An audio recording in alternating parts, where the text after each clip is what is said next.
I'm John Engate, CTO of Rackspace, and I'm joined up here on the stage Martin Casado from Nicira, Tom Lunabus from Soasta, Lou Moorman, president of the Rackspace, and kind of really the founder of our cloud computing efforts at Rackspace, really big part of that over the years. Rackspace, we're proud of Lou. He's been a Racker for over 12 years. 12 years. Yeah, so Lou and I started at Rackspace a long time ago together, pretty early on, and we've seen a lot of change. And so this is big change. I mean, it's hard to grasp in some ways how much has changed in terms of this. So Lou, maybe you just give us your thoughts on what's going on, and maybe perspective on how you think this is changing Rackspace or changing the industry. Well, first of all, it's an exciting day, and I am so proud of the Rackers that are here and around the world actually who contributed to this. We've been hard at work on transforming our business really for the last couple of years as we've made the transition from an operations-driven hosting business to a software-driven cloud business, and that really is the fundamental shift that's happened. And 2 years ago, we really made a commitment to help drive an open platform. We think the world needed it. It fits really well with our strategy, which is about creating great customer experiences. And the faster the innovation can happen, the better. And it's really taken hold. I'm just unbelievable. We're staying at the hotel across the street or down the way where the Openstack conference is being held, and I think that there's going to be 1,000 folks there, wow, which makes it one of, if not the biggest open source conferences that exists. And that's because the world needs an open cloud platform. And I'm very proud of the company, Rackspace and Rackers, to be able to bring it to life in a production public cloud, starting right now. Right. So it's really great, really exciting day. So Martina, let's turn over to you for a second. Sure. You were one of the guys behind the technology at Nicira. Can you just tell us what, I mentioned it in our last piece, but maybe you could do a little better job telling us what Nicira does, what your technology does, and a little about you and your background. Yeah, sure. So I'm the founder and CTO of Nicira, and the best way to think about what Nicira does is it allows you to do networking in a way that's suitable for the cloud. That is, all the functionality is implemented in software. It's compatible with any type of networking hardware, and you get the same operational model for your network that you get for your servers or like for a virtual machine. So you can create networks dynamically, you can spin them up, you can move any workload kind of anywhere, and you can do this in a way that's fully programmatic. Now you guys are collaborating with Openstack, and you're part of the Openstack project, and tell us what you've done there. Sure. So in my view, what's so exciting about Openstack is it's really a huge movement towards infrastructure being consumed by software, right? This is the storage, this is the compute, and of course this is the network. And so what we're interested in is for the networking piece to have the same flexibility as the other two pieces. So we've been working and leading a project called Quantum, and this is to try and create an API, an open API for network virtualization. And so if you run Quantum within your OpenStack cloud, you have a vendor-neutral interface for controlling your network, and under the covers, this can all be programmed dynamically and provisioned dynamically using a solution like Nicira's or anybody's solution for that matter. Yeah. So Tom, Martine used the word open, and he used it a number of times. What does open mean to you and to your customers? Creativity and speed to market more often than not. I think pretty much everything that we do in the cloud computing really came from an open environment or initiative, and so what it's done is accelerated our progress. It's allowed more people into the game. It's improved our products. It's improved the experiences that our customers have.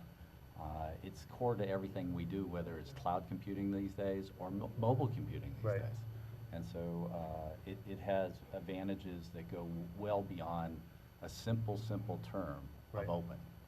I think, particularly for Tom's business, he needs, and he talked about it earlier, he needs clouds to exist everywhere. Yep. I mean, it's in every country in the world probably. Right. And the possibility of a robust, reliable, enterprise caliber cloud being built in any country in the world is now really a possibility. Right. He told me before this session he needs them in specific states nowadays. So they want a customer of his might want it in a particular state in the U.S., not just a Yeah. region or a continent, but it's, Well, down to the. we live in a mobile world, and so for my particular application or service, we're trying to simulate traffic, not just in physical countries, but in cities that are very populated, or even remote areas that are populated, because our customers are trying to understand the user experience for somebody in Des Moines as much as they're trying to figure out what's Moscow's like, or London, or Hong Kong. So, all of this breadth of creativity that open source allows us to move. And most people don't know it, that Soasta evolved out of an open source initiative called Selenium. And so all of this creativity means a faster move to market, a broader expansion for us as a company. It's pretty exciting, and and you have to go back to open standards. Yeah, yeah. I mean, it is pretty exciting what's going on around OpenStack. I mean, Tom, your company sort of looks at OpenStack as a platform to build your business on. Martine sees it as an avenue to go and talk to customers about building. I mean, this design summit that's going on this week in San Francisco, super big event, like Lou said. Lots of new companies involved. I mean, maybe you guys have seen some of the news. Who's so exciting for you, Martine, that's sort of part of this now that you think is going to really push this thing or change the dynamics? I mean, there's a lot of companies that are joining. Yeah, that's right. I mean, I think just the level of support alone from the big companies like HP, IBM, Red Hat really is going to make OpenStack the de facto standard. And you need a de facto standard if you're really going to change the world of IT. You need it. And so I think looking at these very large companies is kind of a bellwether of things to come. Yeah. So, Martine, let me ask you one more question. Sure. You guys, you sort of talked about the technology that you've built, but where did you guys come from? Where did this technology originate? Yeah, so a lot of the core technology that came from Nicira was a joint research project between Stanford and Berkeley. And at the time, what we were interested in doing is we wanted to make the network as programmable as compute was. Because I've heard this term, software-defined networking. Yeah. I hear it everywhere I go. Yeah. Every conference they use that term. They want to hear more about it. Right. Well, I mean, the idea actually came from when I used to work with the intelligence agencies, and it was kind of interesting that they had they would assume kind of a nation state was attacking them, right? That these kind of very severe threat environments, and they were able to take their computers and manage them in the way that they thought they were secure. But for the network, they couldn't buy networks that were secure enough, or they couldn't make them secure enough.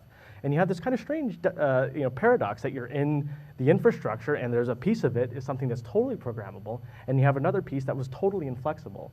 And so the basis of all of this work, which is this joint research effort when I went to Stanford, between Stanford and Berkeley, is like, how do you make networks as flexible, as vendor independent? Yeah, we sort of solved the compute, and the storage was something that was more or less, in the enterprise pretty taken care of, but the network was this sort of black box that no one knew exactly how to make programmatic. And that's really what cloud computing is all about too, is putting an API on the front end of this technology so you can drive it with scripts and with technology that we've been talking about today. And the fact that you can now bring up compute storage all over a facility or all over the world so easily has made even more networking problems. Right. And the traditional technologies sort of have scaling limits and, they hit a wall. so many other issues. Is that sort of this becomes one of the sort of the last areas where we really have to innovate if the cloud's going to take the next step. Yeah, and we call it kind of the law of any, which is the holy grail is to be able to run any workload anywhere over any hardware.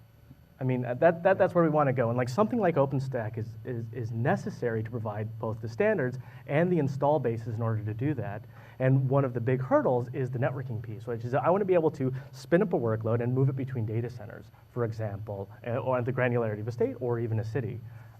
So what do you think of what we've launched today with cloud networks? I mean, I think it's fantastic. I mean, I think it's going to set the model. Yeah. Really. Yeah, that's great. Really.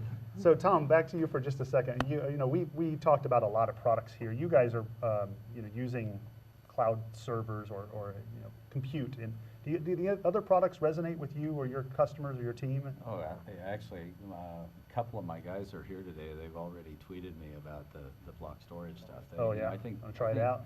I think everything that what's great about all of our businesses is that we're evolving based off of customer demands or use cases and such. And we started off 4 years ago not really understanding any of this problem. We kind of had a basic understanding. For us, we started off with, there was one data center 4 years ago. Now there is 50 or so data centers, maybe 100 or so data centers. And now we're starting, hopefully with Openstack, opening up potentially thousands of locations around. And it creates new opportunities and new challenges as we evolve. So what we really appreciate, what we saw today, is the continuation of innovation that Rackspace is delivering, both themselves, yourselves, as well as through the Openstack community, which is accelerating those changes. Because what we do today is nothing compared to what we did or we're going to do in 4 years from now. And so the rate of innovation is going to have to accelerate a much higher order. And what I saw today from Rackspace is pretty cool. Okay. Hey, Lou, we have built I think it's pretty cool. You think it's pretty cool. Yeah. We launched a lot of new products today. Why did we launch so many products? What was the, well, look, I think that where'd that come from? So there's no question the linchpin is the transition of the compute product over to OpenStack. And all the other work we've been doing for the last 18 months, 2 years, has really been around that centered universe, or that universe. So the database products, the monitoring products, the block storage, all of that sort of depends on that core compute platform. Right. And so this really is is why we talk about next generation, because this really enables us to do so much more. And there's a lot planned that we haven't talked about.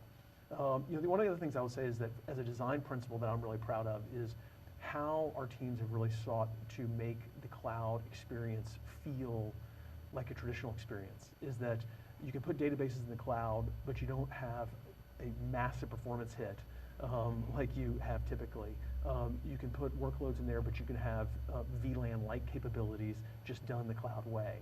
The ability to sort of get enterprise-type features so you can run mission-critical applications has really been behind sort of how we design this stuff. But really getting on Nova has been the linchpin piece. Yeah, that's sort of the foundation that we started with. It enabled us to do a lot of these other things. You know what I've appreciated so much being in the testing market is the use of the term performance. Not often is performance actually talked about within the cloud, and it's beginning to be talked about a lot more as more and more critical applications are going to it. And this morning, you guys must have used the term performance at least 7 or 8 times, which means it's on your mind. Right. And that's really important for all customers out there to look for platforms that are not only going to deliver access and availability and affordability, but also high performance and quality of service. And so I really commend you guys for that, because you don't always hear that at a cloud conference or in a developer environment. Well, I think there is some advantage to seeing what the cloud has done and sort of working and building on top of it. I think there's a lot of innovation going on within OpenStack. These guys that all have, that's one of the powerful aspects of an open community is everybody's got a little bit different need, a little different take on what a cloud ought to be, and so much innovation going on there. I don't think I have much else to talk about. Maybe if anybody has any closing thoughts or predictions or things you're excited, really excited about, maybe I'll just let everybody have a quick turn. So I think ultimately, OpenStack is about the transformation of IT. And I know that sounds really grandiose, but at the end of the day, we are changing the way we do business. We're changing the way we do business in industry. We're changing the way we do the business in universities and in government, right? And in order to do that, workloads need to be flexible. They need to be able to be spun up anywhere and move anywhere, right? That's how we outsource operations. That's how we change the business model. And this is billions of dollars. Actually, it's probably a $100 billion market that's going to be shaken free. And in order to have this transformation of IT, you need to have an open standard. And a lot of the functionality of infrastructure has to go into software, right? Otherwise, you won't have the flexibility and you won't have the innovation. And so it's so exciting to me to hear about what Rackspace is doing, the multiple products that are being launched, and then OpenStack in general is really, I feel like we're at the cusp of this large transformation. I think this is going to be the inflection point OpenStack is. So I'm really excited to be here, really excited. I carry forward that concept and that view. I'll give a more barometer of being in the cloud for 4 years. The fact that you guys are releasing 4 or 5 products in a single day, we would have, for the last 4 years, rolled out a product in, maybe a quarter. And so it really talks about the rate of innovation increasing. And I think for the last 4 years, we've been building the platform of cloud computing, or really of the cloud itself. And I think right at the moment of time, and this particular moment of time, Lou and I were talking right before we got on, that the acceleration towards OpenStack, it could be OpenStack itself, or the acceleration towards open platforms or platforms as a service that are moving. Cloud is really growing up very quickly in the last month or so, as much as I've seen in the previous year.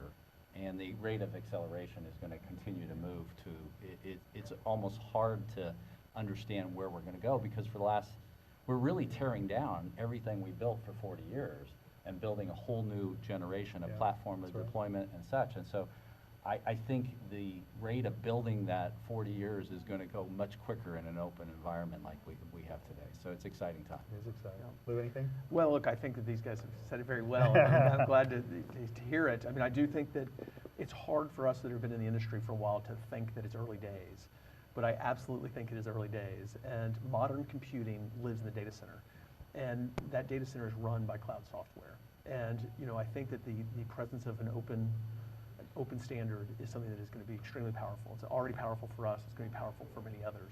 Just imagine how the web, how slowly it would have moved if there hadn't been Linux. I mean, the web was built on the back of Linux and all the innovations that came around it.